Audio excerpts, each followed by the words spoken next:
चलिए तो शुरू करते हैं न्यूज पथ पर सफर और सबसे पहले ऐसी तस्वीरें जिनका जिक्र सरे रहा है। ये तस्वीरें सुर्खियों में भी है और सोशल मीडिया पर भी।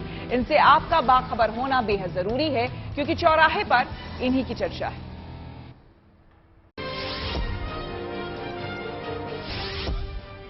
मध्य प्रदेश के बैतूल में नवरात्र पर जिला अस्पताल में पैदा हुई बच्चियों को खास तोहफे दिए गए। दरअसल इन नवजात को माता की चुनरी के अलावा मच्छरदानी वाली बेडशीट भी दी गई। यानी ये न सिर्फ बच्चों की नींद के लिए आरामदायक रहेंगी बल्कि मच्छर और मक्खी से भी इनका बचाव करेंगी। नवरात्र पर अब तक इस जिला अस्पताल में 20 बच्चियों ने जन्म लिया है। इन सभी का यहाँ कन्या पूजन हुआ, साथ ही ये तोहफे भी बांटे गए। अभिनेत्री जयप्रदा ने मध्य प्रदेश के उज्जैन महाकाल मंदिर में दर्शन किए। इस दौरान उन्होंने वहां पूजा की और फिर कुछ समय मंदिर में बैठकर महाकाल का ध्यान लगाया। वहीं मंदिर में उन्होंने भगवान नंदी से मन्नत भी मांगी। उत्तर प्रदेश के गाजीपुर में जिलाधिकारी आरेका अखौरी स्कूटी चलाती नजर आईं। दरअसल प्रशासन ने वहां नवरात्र के मौके पर महिला सशक्तिकरण पर एक रैली की जिसमें कई महिलाओं ने भाग लिया। इसी स्कूटी रैली की अगुवाई डीएम ने की। इस रैली को एसपी ने हरी झंडी दिखाकर रवाना किया। मध्य प्रदेश के खरगोन में महेश्वरी साड़ी पर एक फैशन शो आयोजित किया गया। इसमें कई महिलाओं ने भाग लिया। इन्हीं साड़ियों को बढ़ावा देने के लिए टीवी अभिनेत्री और सीरियल में देवी अहिल्याबाई का किरदार निभाने वाली एतिशा संजगिरी खुद यहां पहुंची और इन्हें प्रमोट किया। नर्मदा नदी किनारे बसे इस महेश्वर नगर को होलकर वंश की शासक देवी अहिल्याबाई ने अपनी राजधानी बनाया था। अहिल्याबाई ने ही इस साड़ी को कई बुनकरों से डिजाइन करवाया जो उन्हें काफी पसंद आई। इसके बाद इन साड़ियों का नाम अहिल्याबाई की राजधानी महेश्वर के नाम पर हो गया। बिहार के उप मुख्यमंत्री तेजस्वी यादव पिता बन गए। उन्होंने ये जानकारी देते हुए कुछ तस्वीरें भी शेयर की जो सोशल मीडिया पर वायरल हो गईं। इसके बाद कई लोगों ने उन्हें बधाई दी। इनमें आरजेडी और जेडीयू के कई नेताओं के अलावा दिल्ली के मुख्यमंत्री अरविंद केजरीवाल भी शामिल रहे। उधर बिहार विधानसभा परिसर में तेजस्वी के भाई तेज प्रताप यादव ने मिठाई बांटकर अपनी खुशी का इजहार किया और कहा कि नवरात्र पर देवी आई है और अब परिवार की कई समस्याएं खत्म हो जाएंगी। जिंदगी का सफर सुहाना हो इसके लिए सावधान रहना जरूरी है। रोजमर्रा की आपाधापी में कुछ देर बैठकर सोचना समझना भी जरूरी है कि आपके आसपास क्या हो रहा है और जो कुछ हो रहा है उससे हमारी जिंदगी, हमारा परिवार कैसे प्रभावित हो सकता है। इसलिए हॉर्न बजाकर बाखबर करने वाली खबर जरूरी होती है। और आज की ये खबर चाय की लत और उससे होने वाले नुकसान से जुड़ी है। आमतौर पर हम सभी के दिन की शुरुआत चाय के साथ होती है। घर हो या दफ्तर, कॉलेज हो या काम की जगह, चाय का दौर चलता रहता है। असल में हमारी सोच बन गई है कि चाय पीने से एनर्जी मिलती है। लेकिन अमेरिका के एक यूनिवर्सिटी की स्टडी में दावा किया गया है कि ज्यादा चाय सेहत को नुकसान पहुंचाती है। खासकर चाय की दुकान पर अक्सर एक ही पत्ती को बार बार उबालकर जो चाय बनाई जाती है वो सेहत के लिए ठीक नहीं है। इसलिए जरूरी है कि चाय की लत पर सावधानी वाली हॉर्न बजाया जाए।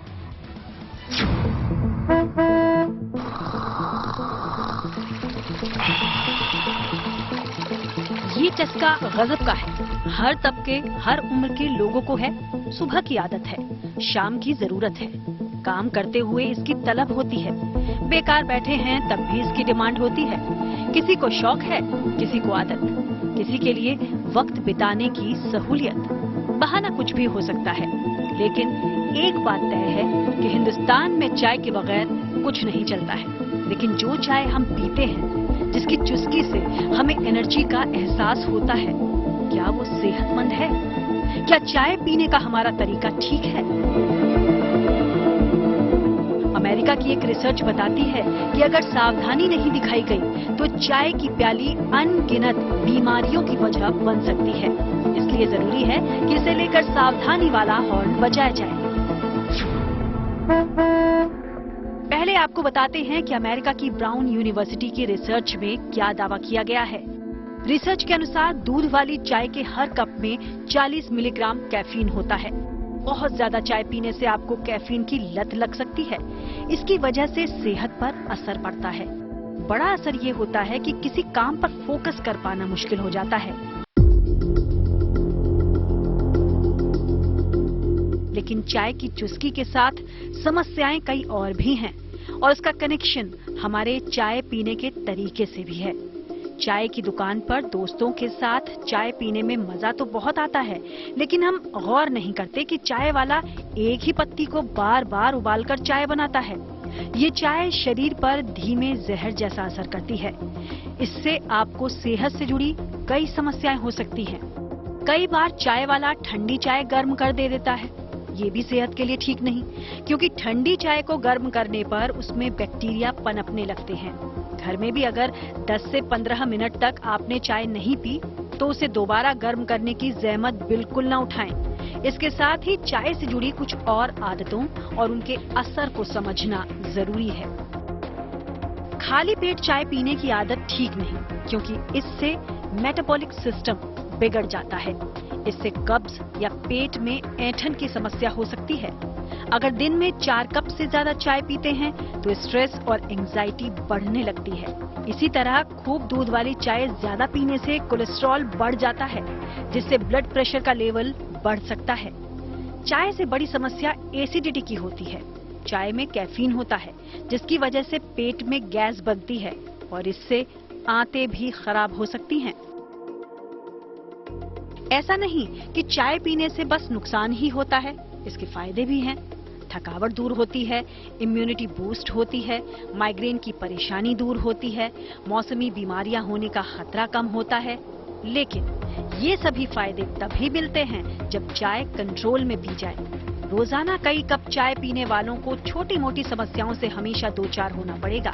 मसलन मुहासे, नींद कम आना, घबराहट और हड्डियां कमजोर होने की समस्या भी हो सकती है। इसलिए जरूरी है कि चाय पीते हुए सेहत का भी ख्याल रखा जाए। चाय में दूध और चीनी की मात्रा जितनी कम हो उतना अच्छा।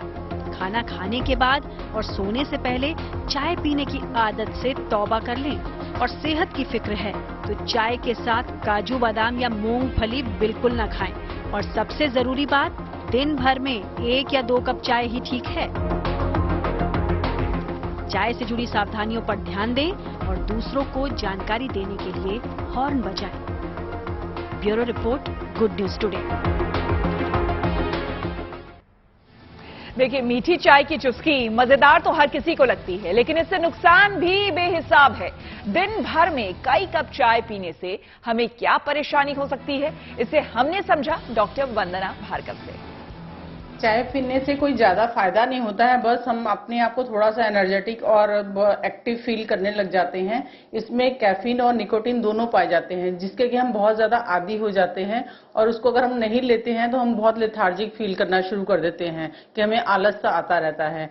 तो इसको अगर हम कुछ दिन के लिए छोड़ देते हैं तो हम उससे बेटर फील करते हैं, लेकिन इसको हम छोड़ना ही नहीं चाहते हैं। डेली हम उसको लेते हैं और हम सोचते हैं कि हम चाय पीने से बहुत ज्यादा एक्टिव हो गए हैं, लेकिन इसके नुकसान बहुत ज्यादा हैं। जैसे हम चाय बनाते तो उसमें हम जो है दूध भी डालते हैं और साथ में हम चीनी भी डालते हैं। दूध डालने से क्या होता है, उस चाय के एंटीऑक्सीडेंट्स जो हैं वो लॉस हो जाते हैं। प्लस जो है चीनी जो है हमारी बॉडी से कैल्शियम को निकाल देती है और हमारे वजन को भी बढ़ा देती है। तो दोनों तरीकों से जो है चाय नुकसानदायक है। कोरोना से निपटने के लिए 10 और 11 अप्रैल को देश भर के अस्पतालों में होने वाली है मॉक ड्रिल। ऐसी और खबरों को जानने समझने के लिए आपको सीधे लिए चलते हैं न्यूज एक्सप्रेस वे। देश में बढ़ रहे कोरोना के मामलों पर केंद्रीय स्वास्थ्य मंत्रालय एक्शन में आ गया। उसने इस मामले पर एक बैठक की, जिसमें स्वास्थ्य विभाग के कई अधिकारी भी शामिल हुए। इस दौरान कोरोना से निपटने की तैयारियों पर चर्चा की गई। बैठक में राज्यों के मुख्य सचिवों को भी हर जरूरी कदम उठाने को कहा गया। अभिनेता सलमान खान को धमकी भरे ईमेल भेजने के आरोपी की मुंबई की बांद्रा कोर्ट में पेशी हुई, जहां से उसे 3 अप्रैल तक पुलिस हिरासत में भेज दिया गया। आरोपी ने कहा कि उसने गलती से ये ईमेल भेजा था। हालांकि पुलिस उससे हर एंगल पर पूछताछ करना चाहती है। राजस्थान में राइट टू हेल्थ बिल के खिलाफ सरकारी अस्पतालों के डॉक्टर्स भी उतर आए। उन्होंने भी कुछ घंटे अपना कामकाज बंद रखा, जिससे मरीजों को खासी दिक्कतों का सामना करना पड़ा। दिल्ली शराब घोटाले के आरोपों में घिरी तेलंगाना के मुख्यमंत्री के चंद्रशेखर की बेटी के कविता की याचिका पर सुप्रीम कोर्ट में सुनवाई हुई। इसके बाद अदालत ने 3 हफ्ते बाद शराब मामले से जुड़े सभी केसों के साथ कविता की याचिका पर भी सुनवाई करने की बात कही। यानी ऐसी सभी याचिकाओं की एक साथ सुनवाई होगी। इससे पहले कविता ने अपनी अर्जी में ईडी के सामने पेशी से छूट मांगी थी। उत्तराखंड में यमुनोत्री धाम के कपाट 22 अप्रैल को दोपहर 12:41 पर खुलेंगे। यमुना जयंती के मौके पर खरसाली में मंदिर समिति ने इसका ऐलान किया। इसी दिन मां यमुना की उत्सव डोली अपने मायके खरसाली से सुबह 8:25 पर यमुनोत्री धाम के लिए प्रस्थान करेगी। पाकिस्तान के पूर्व प्रधानमंत्री इमरान खान इस्लामाबाद हाईकोर्ट में पेश हुए, जहां से उन्हें 7 मामलों में फिलहाल राहत मिली। अब पुलिस इमरान को 6 अप्रैल तक गिरफ्तार नहीं कर सकेगी। इस बीच इमरान खान ने फिर उनकी गाड़ी पर हमले का दावा किया। उन्होंने बताया कि पार्किंग में खड़ी उनकी गाड़ी के शीशे तक तोड़ दिए गए। खबरों के एक्सप्रेसवे से आगे रुक करते हैं सियासी ढाबे का, जहां आज की सबसे दिलचस्प खबर मौजूद है। 2 साल की सजा के बाद राहुल गांधी की संसद सदस्यता गई और आज सरकारी बंगला भी खाली करने का नोटिस मिल गया। अब राहुल और जेपीसी के मुद्दे पर कांग्रेस के 7 विपक्षी पार्टियों ने मोर्चा बना लिया है। वहीं बीजेपी राहुल के बयान को ओबीसी का अपमान बताते हुए हमला बोल रही है। कुल मिलाकर आज भी संसद में काम नहीं हुआ। संसद से बाहर घमासान जारी है।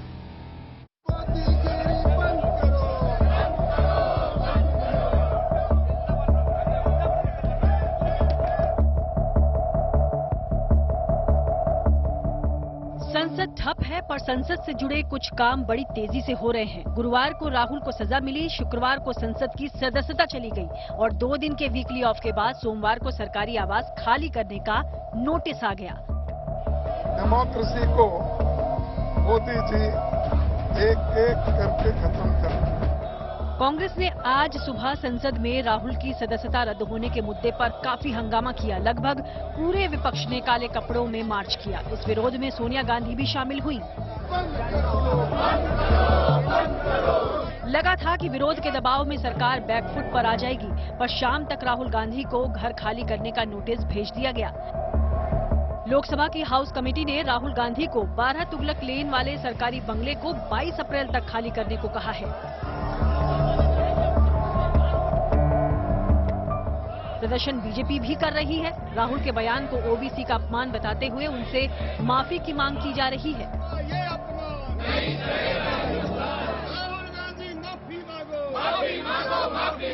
एक काला दिन है डेमोक्रेसी में, black day. Such things never happened earlier. BJP की गवर्नमेंट, मोदी सरकार स्पीकर को बोल के मिनटों में, लाइटनिंग स्पीड में उनको डिस्क्वालीफाई कर दिया, क्योंकि वो पार्लियामेंट में नहीं बोलना, उनका मुंह बंद करना, अदानी के बारे में आवाज नहीं उठाना। और ये सारी चीजें कब हो गई कि जब अदानी के खिलाफ राहुल गांधी जब बोलने लगे, आवाज उठाने लगे, तब ये मोदी गवर्नमेंट डर गई। नरेंद्र मोदी को चोर नहीं कहा था, बल्कि संपूर्ण जो ओबीसी समाज है उसको चोर का, उसको अपमानित करने का काम किया है। तो हम इस अपमान को नीचे तक लेकर जाएंगे कि किस तरह से राहुल गांधी का परिवार, जो हमेशा पिछड़ा विरोधी रहा है, जिन्होंने कभी मंडल कमीशन की रिपोर्ट को लागू नहीं किया, जिन्होंने कभी पिछड़ों को सम्मान नहीं दिया, जो नरेंद्र मोदी को कभी कहते कि ये नीच है, कभी कहते मौत का सौदागर है, तो ऐसे राहुल गांधी उन पार्टी को हम एक्सपोज करेंगे। संसद स्थगित होने से पहले संसद में खूब हंगामा हुआ। स्पीकर की तरफ कागज के गोले चले, खूब शोर हुआ। नतीजतन कार्यवाही रोक दी गई। संसद के बाहर भारी राहुल के मुद्दे पर घमासान है। राजघाट पर संकल्प सत्याग्रह कर कांग्रेस विरोध जता रही है। बीजेपी और कांग्रेस में जुबानी जंग और तल्ख हो गई। बीजेपी राहुल के सावरकर वाले बयान पर घेर रही है। इस घेरेबंदी में मर्यादा के बांध टूट रहे हैं। कहाँ भगवान राम and कहाँ these guys? The other day you said I am not apologize because I am not Savarkar. Do you know the contribution of people like Savarkar ji? And you're getting, as I said, getting an ass to run a horse's race. देखिए, राहुल गांधी एक शेर होते हैं और शेर जानते हैं जंगल को चीर के कैसे निकालना पड़ते हैं। चाहे 2-4 कुत्ते उनके पीछे भूख भूख करते रहे, लेकिन शेर को एक तमाचा में वो सीधा हो जाते हैं। तो शेर जब जंगल में घूमते हैं तो कुत्ते 2-4 भूख भूख करते हैं, उसमें हमें कोई फर्क नहीं पड़ते। दिलचस्प बात यह है कि जहां जेपीसी और राहुल के मुद्दे पर कांग्रेस के साथ लगभग पूरा विपक्ष खड़ा है, वहीं सावरकर पर बयान देकर राहुल गांधी ने उद्धव ठाकरे की पार्टी को नाराज कर दिया है। उद्धव ठाकरे ने तो इशारों में गठबंधन छोड़ने की चेतावनी तक दे दी। ये बयान गलत है। वो गांधी जरूर है, लेकिन सावरकर को घसीटने की जरूरत नहीं है। सावरकर जी हमारे लिए हमेशा प्रेरणा का एक स्रोत रहे हैं। हम जो आज महाराष्ट्र में जो लड़ाई कर रहे हैं उसकी प्रेरणा छत्रपति शिवाजी महाराज और वीर सावरकर भी है। जरूर मैं बातचीत की कोशिश करूंगा। अदानी मामले में जेपीसी की मांग और राहुल गांधी को हुई सजा को विपक्ष सरकार के खिलाफ मुद्दा बनाने में लगा है। बीजेपी राहुल गांधी पर देश के अपमान और अब ओबीसी के अपमान का आरोप लगा रही है। संसद सत्र चले या न चले, फोकस अब 2024 के मुकाबले पर है और चुनावी रंग अभी से नजर आने लगा है। Bureau report, good news today. और न्यूज पथ पर अगली खबर आपको बता दें, माफिया अतीक अहमद को गुजरात से उत्तर प्रदेश लाने का सफर शुरू हुआ तो माहौल गर्म हो गया। 1300 किलोमीटर की दूरी, करीब 24 घंटे का सफर, सभी की नजरें टेलीविजन स्क्रीन पर टिकी हुई थी और जहन में बस एक ही सवाल कि क्या गाड़ी पलटेगी। लेकिन ऐसा हुआ कुछ नहीं। पुलिस की गाड़ियों का काफिला अतीक अहमद को लेकर नैनी जेल पहुंच गया। हालांकि सफर के दौरान एक जगह वैन अचानक रुक गई थी। तब क्या हुआ था, देखिए इस रिपोर्ट में।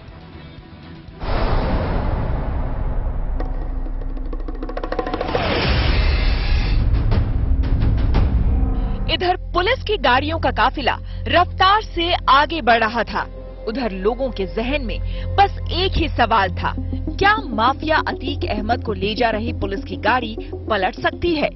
गुजरात से उत्तर प्रदेश तक करीब 24 घंटे के सफर के दौरान गाड़ी पलटने की आशंका से अतीक अहमद की सांसें भी अटकी रही होंगी। पुलिस काफिले के साथ चल रही हमारी टीम पल पल की रिपोर्ट दे रही थी। पीछे एक गाड़ी में चल रहे अतीक के परिजनों का दिल घबरा रहा था कि तभी झांसी से आगे अतीक को ले जा रही गाड़ी रुक गई। इस पूरे सफर को देख रहे लोगों की नजरें टीवी स्क्रीन पर अटक गई। यकीनन गाड़ी के रुकते ही अतीक अहमद की भी धड़कनें तेज हो गई होंगी, क्योंकि अतीक अहमद खुद इस बात की आशंका जता चुका था कि यूपी ले जाते हुए उसकी जान को खतरा हो सकता है। लेकिन झांसी से आगे गाड़ी इसलिए रोकनी पड़ी क्योंकि गाय का एक बछड़ा वैन से टकरा गया था। इस हादसे की वजह से थोड़ी देर काफिला रुका, लेकिन जल्दी ही उसे रवाना कर दिया गया। कुछ घंटों के बाद अतीक अहमद को प्रयागराज की नैनी जेल पहुंचा दिया गया। 3 राज्यों से गुजरते हुए और पूरी सुरक्षा व्यवस्था के साथ गैंगस्टर को अदालत के आदेश पर लाया गया है।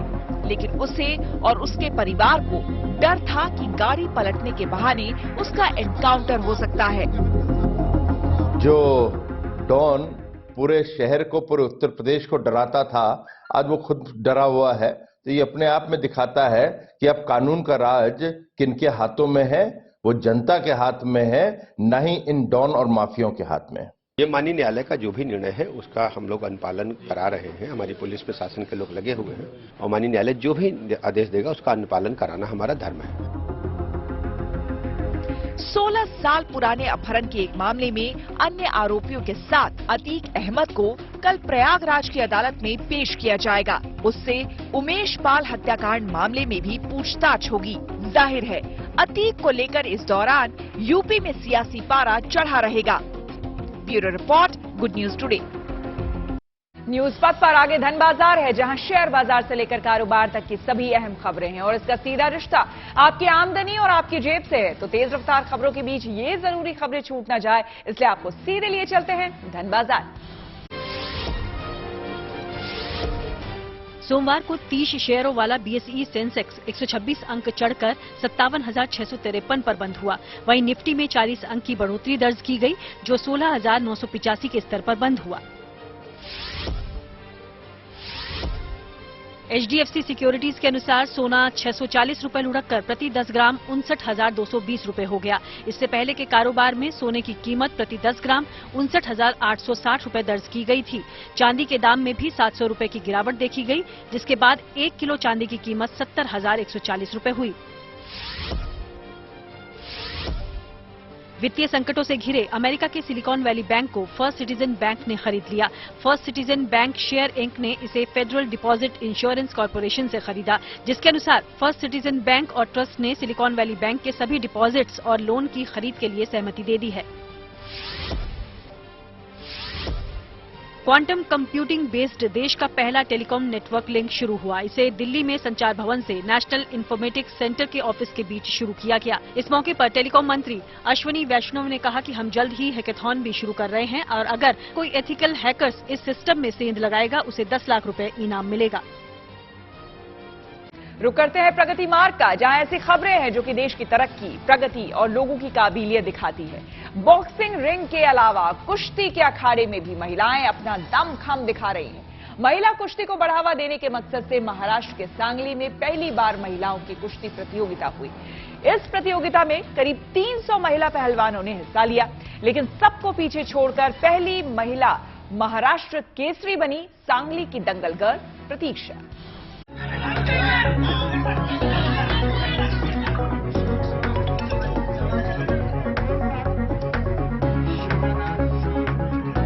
टक्कर कांटे की थी, लेकिन प्रतीक्षा का हर दांव वैष्णवी पर भारी पड़ रहा था। प्रतीक्षा के हर चाल में फंस रही थी वैष्णवी।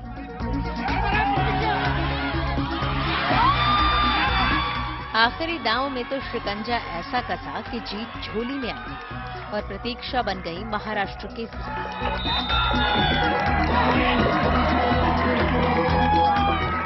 महाराष्ट्र के सांगली में पहली बार महाराष्ट्र केसरी प्रतियोगिता आयोजित की गई थी, जिसमें पूरे राज्य से 43 कुश्ती संघों के 300 महिला पहलवानों ने हिस्सा लिया था। कंपटीशन 76 किलो की कैटेगरी में था। क्योंकि प्रतियोगिता सांगली में आयोजित हो रही थी तो वहां की महिला पहलवानों पर जीत का दबाव ज्यादा था, लेकिन जब आप में दम हो और आत्मविश्वास भी साथ हो तो यही दबाव जीत में कैसे बदल जाता है, ये दिखा दिया सांगली की दमदार पहलवान प्रतीक्षा बांगड़े ने। प्रतीक्षा बांगड़े ने न सिर्फ महाराष्ट्र केसरी का खिताब जीता, बल्कि उन्हें 51,000 रुपए नकद और चांदी की गदा से सम्मानित भी किया गया। कुश्ती की इस खिताबी प्रतियोगिता में प्रतीक्षा का प्रदर्शन शानदार था। खेल के दौरान कई ऐसे मौके आए जब उनकी प्रतिद्वंदी वैष्णवी पाटिल उनके दांव के आगे बेबस नजर आई। वैष्णवी महाराष्ट्र पुलिस में हवलदार के पद पर है। चांदी की ये महाराष्ट्र केसरी गदा थामकर प्रतीक्षा ने अपने पिता को सलामी दी, जिनका सपना आज पूरा हुआ था बेटी को इस मुकाम पर देखने का। प्रतियोगिता में दूसरे नंबर पर रहने वाली और फाइनल राउंड तक पहुंचने के लिए कल्याण डोंबिवली की रहने वाली वैष्णवी को 25,000 रुपए का इनाम दिया गया। सांगली से Swati Chikhlikar, good news today. और न्यूज पथ पर आगे पब्लिक होर्डिंग पर चारधाम यात्रा से जुड़ी एक अहम खबर है। अगले महीने से शुरू होने वाली चारधाम यात्रा पर जाने वाले श्रद्धालुओं को दिल्ली से ही सीधी बस मिलने की सुविधा दी जाएगी। आपको बता दें कि उत्तराखंड सरकार इस बार दूसरे राज्यों से चारधाम यात्रा में आने वाले श्रद्धालुओं के लिए खास इंतजाम कर रही है। इसी कड़ी में बाहरी राज्यों से आने वाले श्रद्धालुओं को उत्तराखंड सरकार अब दिल्ली से ही सीधी बस की सुविधा मुहैया कराएगी। उत्तराखंड परिवहन विभाग ने दिल्ली के आनंद विहार और आईएसबीटी से बद्रीनाथ, केदारनाथ, गंगोत्री और यमुनोत्री धाम तक सीधी बस सेवा देने की तैयारी कर ली है। प्राइवेट बसों की तरह यात्री दिल्ली से 1, 2, 3 या फिर चारों धाम के लिए उत्तराखंड रोडवेज की बसों की बुकिंग करा सकेंगे।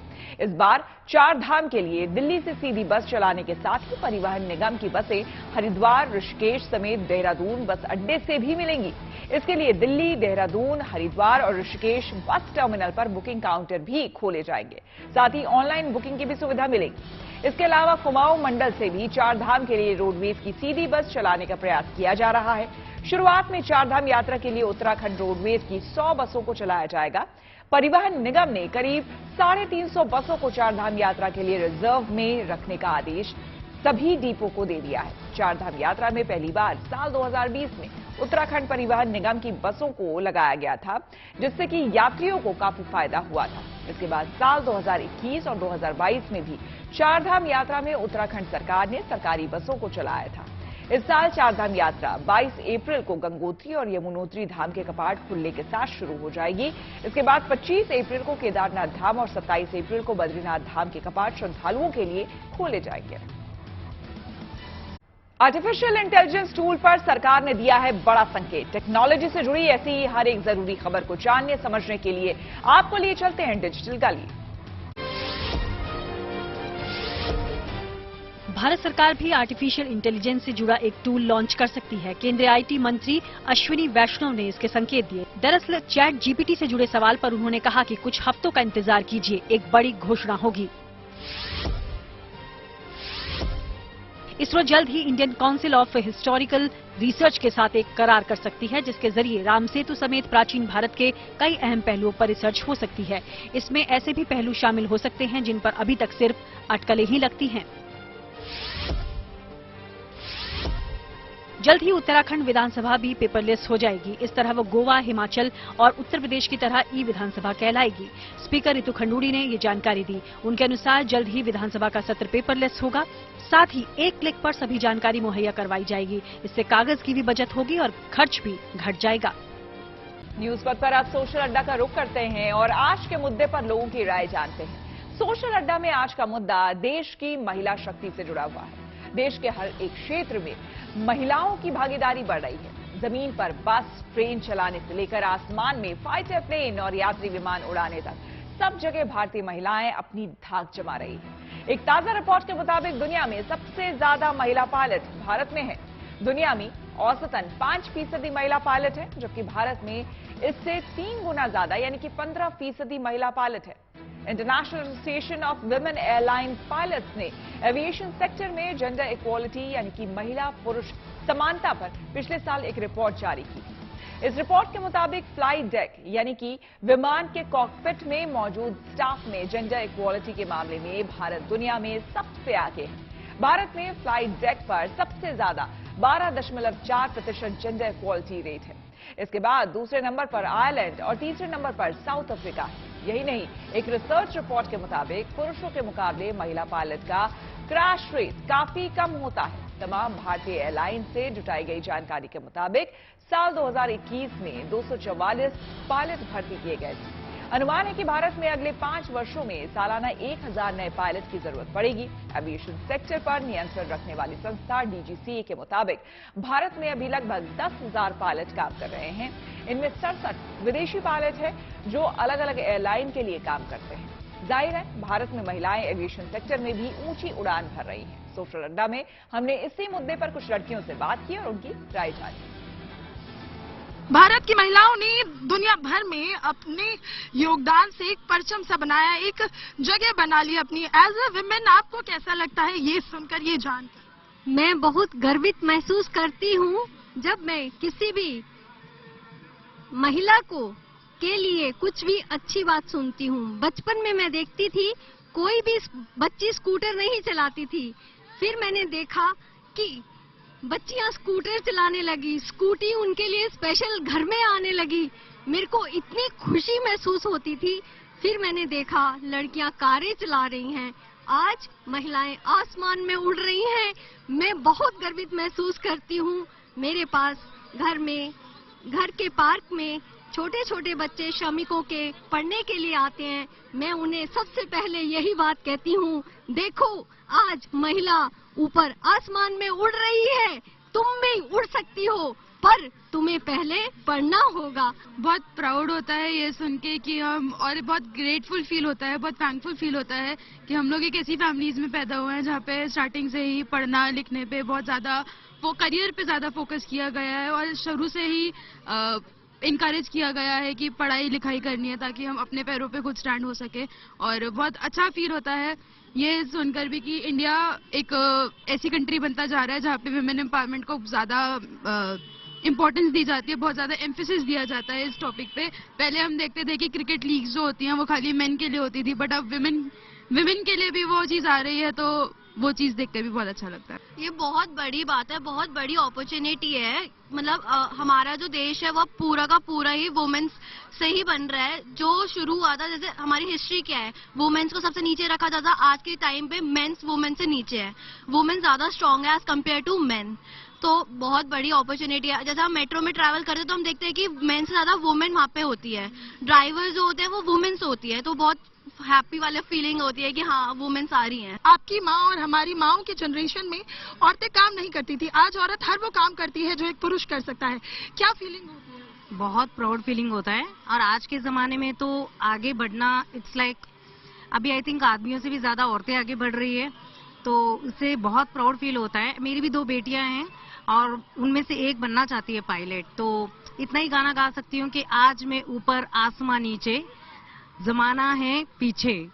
तो वो यस। आज साउथ के सुपरस्टार रामचरण तेजा का जन्मदिन है। हाल ही में उनकी फिल्म RRR के नाटू नाटू गाने को ऑस्कर अवार्ड मिला। दुनिया भर में इस गाने को खूब तारीफें मिली है। बच्चे हो या फिर बड़े, RRR के इस गाने पर खुद को थिरकने से रोक नहीं पाते। यकीनन तेलुगु फिल्म RRR के गाने नाटू नाटू ने इतिहास रचा और एक बार फिर देश को गर्व करने का मौका मिला। कहना गलत नहीं होगा कि RRR का ये गाना नाटू नाटू ग्लोबल सेंसेशन बन गया है। ऑस्कर अवार्ड मिलने के बाद गुड न्यूज टुडे की मैनेजिंग एडिटर श्वेता सिंह ने उनसे खास बातचीत की। नमस्कारम। नमस्ते Ramcharan garu. Thank you for having me. अब पूरे देश की भाषा एक हो गई है। फिल्म की भाषा वो। ये सारे फूल हमने आपके लिए ही लगाए हैं। Thank you so much. ये आपके सारे फैंस ने एक एक करके डाला है। एक मैं आपको पकड़ा दूंगी। मेरी congratulation. I'll take it on my behalf of my team के। ये टीम की बॉन्डिंग बड़ी नजर आई है आप लोगों की। मतलब मुझे याद नहीं आता कि कहीं पर एक अवार्ड के लिए ऐसे पूरे परिवार की तरह एक टीम चली जाती है। इट इज बिकॉज हम बचपन से हम काम करते थे टुगेदर। मेरा सेकंड फिल्म भी राजमौली साहब के साथ था एंड अभी 14th फिल्म भी उनके साथ है। सो ऑलमोस्ट उनकी तरीका वैसी होता है, फैमिली जैसा बनना है, नहीं तो मूवी नहीं बनती है। मगधीरा की बात आप कर रहे हैं। मगधीरा की बात। तो मतलब राजमौली एंड रामचरण का कॉम्बिनेशन ही डेडली होने वाला है। आई मीन जब भी आएगा सर का कॉम्बिनेशन किसी के साथ भी डेडली होगा। हाँ। हमारे साथ और स्पेशल होगा, मैं ऐसा सोचता हूँ। आपको जब वहां पर आपके इंटरव्यूज चलते रहे तब जी, मतलब मुझे लगता है कि एवरी 1 घंटे में एक इंटरव्यू तो आ ही जाता है। हाँ। पर आपने जब आपको एक जर्नलिस्ट ने कहा कि आप अपनी कंट्री को एड्रेस कीजिए, आपने हिंदी को चुना उस टाइम। जी, obviously I have to thank the Hindi audience. I am so proud that as a Telugu person हम इधर आके बाहुबली के टाइम पे हम पहली बार ये बाउंड्री ओपन हुआ हम सब के लिए, हमारे मूवीज के लिए, और इतना प्यार दिया है हमारे लिए और हमारे पिक्चर के लिए। इतना प्यार कि हम हॉलीवुड तक गए अभी। So I am grateful to their love and their love for cinema which is more important. And अभी हम तेलुगु का एक्टर हूँ या तेलुगु स्टेट से हूँ, मगर अभी हम इंडियन भी है। इंडियन को रिप्रेजेंट कर रहे हैं। ग्रेट इंडियन 92 इयर्स का इंडियन फिल्म इंडस्ट्री को रिप्रेजेंट कर रहे हैं हम। So it is a proud moment and it's a responsibility. ये लाइफ RRR से पहले और RRR के बाद जी बदल गई है पूरी? मालूम नहीं मैडम, अभी तो वापस आया हूँ LA से and I am just overwhelmed. सब सोक इन हो रहे हैं मेरे माइंड में एंड मालूम नहीं पड़ रहा क्या हो रहा है, कैसे हो रहा है, is it true? I keep pinching my self but God's grace, we have a beautiful team, we have a beautiful country who pushed us to the west and we achieved it for the country. एक बहुत लंबी film थी लेकिन पता ही नहीं चला कैसे निकल गई थी ये जी। उसमें जो रामचरण को हमने देखा या अलग अलग फिल्मों में जो हम देखते हैं उससे अलग एक रामचरण दिखते हैं जब वो नंगे पांव जाते हैं अवार्ड लेने, या फिर जो पूजा पाठ करते हुए दिखते हैं, जो अपने मंदिर को अपने साथ ले जाते हैं। ये कल्चर हमारे रूट्स को अब भूलना नहीं and really this is what हम रोज करने का एक एक्टिविटी है। हम जिधर भी है, LA है, न्यूयॉर्क है, जापान है, हम ये डेफिनेटली हम करते हैं। रिलीजियस हैं पर? Not religious, it helps me. I am using religion, I am using my Hanuman which is my name is also Hanuman. So I use him to calm me down. Focus करने के लिए बहुत जरूरी होता है एंड आई नीड इट। अब आपको मैं एक बात बताती हूँ। मैं कुछ रिसर्च के लिए मैं आपके कुछ पुराने प्रोड्यूसर से बात कर रही थी जी। उन लोगों ने कहा कि Ramcharan is a single take artist जी। जनरली फिल्मों में जितनी टेक्स लगते हैं आपको मुश्किल से 2 से 3। नहीं RRR में तो वो डांस तो 15 टेक भी हुआ madam. But I think you are talking about मेरा डायरेक्टर सुकुमार जी, रंगस्थलम किया है, ताकि आई थिंक मेरा उनके साथ सिंक बहुत अच्छा था and I got him. And जब एक डायरेक्टर को शॉट मिलता है वो बार वापस नहीं पूछता क्योंकि उनका भी टाइम वेस्ट है, पैसा भी टाइम वेस्ट होता है, पैसा भी वेस्ट होता है। पर RRR में आपने बहुत रिहर्स किया, बहुत टाइम स्पेंड किया? Not the scenes madam, just the songs and the fights, because injury नहीं होना चाहिए। सो इसके वजह से हम बहुत रिहर्सल किया। But the scenes the director explains it so beautifully जिसको एक्टिंग भी नहीं आता ना, कभी कभी बहुत अच्छा एक्टिंग कर सकते। पर देखिए ना, ये चीजें हम पूछ रहे हैं, हम फिर भी इंडिया की फिल्म इंडस्ट्री को समझते हैं जी। विदेशों में तो आपसे न जाने क्या क्या सवाल पूछे जा रहे होंगे, जो एक ऐसा देश जो सोचता था कि इंडिया सिर्फ मतलब नो पर इस फिल्म के जरिए एक अलग नजरिया हमने दुनिया को दिया है। ये सही बात है। ये film, what is this film, I feel this is India. India is also many states, बहुत सारे फिल्म इंडस्ट्रीज है, ब्यूटीफुल डायरेक्टर्स है हमारे पास, बट ये तेलुगु स्टेट से जो आ रहा है, ये हमारा मिट्टी का स्टोरी है, हमारे स्ट्रगल का एक स्टोरी है, हमारा फोकलोर है, और हमारा रेवोल्यूशन है, और हमारा पूरा हमारी हिस्ट्री से बना हुआ एक फिल्म है। That's why I am proud. And ये का इधर स्टॉप नहीं होना चाहिए। हमारे beautiful states, beautiful film industries है, 24-28 स्टेट्स है, द ब्यूटीफुल फोकलोर्स है, सॉन्ग्स है, स्टोरीज है, ये सब आई थिंक ये मिट्टी को नहीं भूलना चाहिए हमारा डायरेक्टर्स। हम अभी क्या, हर साल हम ऑस्कर को जाएंगे। उत्तर कोरिया ने दोबारा बैलिस्टिक मिसाइल के परीक्षण से दी है अमेरिका को चेतावनी। सीधे लिए चलते हैं आपको न्यूज एक्सप्रेस पर, जहां पर विदेश से जुड़ी कुछ और जरूरी खबरें कर रही हैं आपका इंतजार। उत्तर कोरिया ने एक बार फिर 2 बैलिस्टिक मिसाइलों का टेस्ट किया। ये जानकारी दक्षिण कोरिया की सेना ने दी। उसका दावा है कि ये मिसाइलें भी समुद्र की ओर से छोड़ी गईं। किम जोंग उन के निर्देश के बाद इस महीने का 7वां परीक्षण है। जापान ने भी इस टेस्ट की पुष्टि की है। अमेरिका और दक्षिण कोरिया के संयुक्त युद्धाभ्यास से किम जोंग उन गुस्से में हैं। इजरायली प्रधानमंत्री बेंजामिन नेतन्याहू ने अपने रक्षा मंत्री को बर्खास्त कर दिया। कहा जा रहा है कि उन्हें इसलिए हटा दिया गया क्योंकि उन्होंने एक टीवी कार्यक्रम में सरकार के फैसलों पर सवाल उठाया था। 2 दिन पहले वहां के पूर्व रक्षा मंत्री योआव गैलेंट ने कहा था कि न्यायपालिका को कमजोर करने के लिए जो बिल लाया गया है, उससे सेना में भी फूट पड़ रही है। इससे देश की सुरक्षा पर खतरा है। साथ ही गैलेंट ने सरकार को विपक्ष के साथ बातचीत की भी सलाह दी थी। चर्चा है कि नए बिल से जजों की नियुक्ति में सरकार दखल दे सकती है।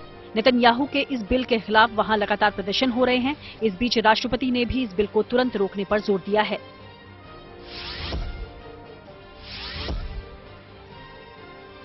जिनपिंग सरकार के साथ विवादों के बीच अलीबाबा के संस्थापक जैक मा की चीन में वापसी हो गई। वो हांगझो शहर में नजर आए, जहां उन्होंने एक स्कूल का दौरा किया। इस दौरान उन्होंने अपने दोस्तों के साथ भी कुछ वक्त बिताया। बताया गया कि पिछले दिनों जिनपिंग सरकार के साथ विवाद होने के बाद वो हांगकांग चले गए थे। इंदौर के पिच मामले पर बीसीसीआई को मिली बड़ी राहत। सीधे आपको ले चलते हैं खेल चक्कर, जहां पर खेल जगत से जुड़ी कुछ और खबरें आपका इंतजार कर रही हैं। कोलकाता नाइट राइडर्स ने आईपीएल के लिए नए कप्तान के नाम का ऐलान कर दिया। नीतीश राणा को घायल श्रेयस अय्यर की जगह टीम का कप्तान बनाया गया। श्रेयस पीठ के निचले हिस्से में चोट की वजह से अभी नहीं खेल पाएंगे। आईसीसी की ओर से हाल ही में इंदौर पिच को 3 डीमेरिट अंक दिए जाने के मामले में बीसीसीआई को बड़ी राहत मिली। बीसीसीआई की अपील के बाद आईसीसी ने पिच की रेटिंग बदली। अब पिच को 3 की बजाय 1 डीमेरिट अंक ही दिया गया। आईपीएल की तैयारियों के बीच महेंद्र सिंह धोनी का ये वीडियो सोशल मीडिया पर वायरल हो गया। चेन्नई के चेपक स्टेडियम में एमएस धोनी मैच की प्रैक्टिस के बीच कुछ ऐसे कुर्सियों में पेंट करते दिख रहे हैं। उनका ये पेंटर अवतार लोगों को खूब पसंद आ रहा। Indian taekwondo premier league launch की गई। इस लीग में 12 टीम होंगी, जिनमें हैदराबाद, राजस्थान, महाराष्ट्र, असम, दिल्ली, बेंगलुरु, देहरादून, पंजाब, हरियाणा, हिमाचल, चेन्नई और गुजरात हैं। फ्रेंचाइजी आधारित ये लीग दिल्ली में इस साल जून में आयोजित होगी।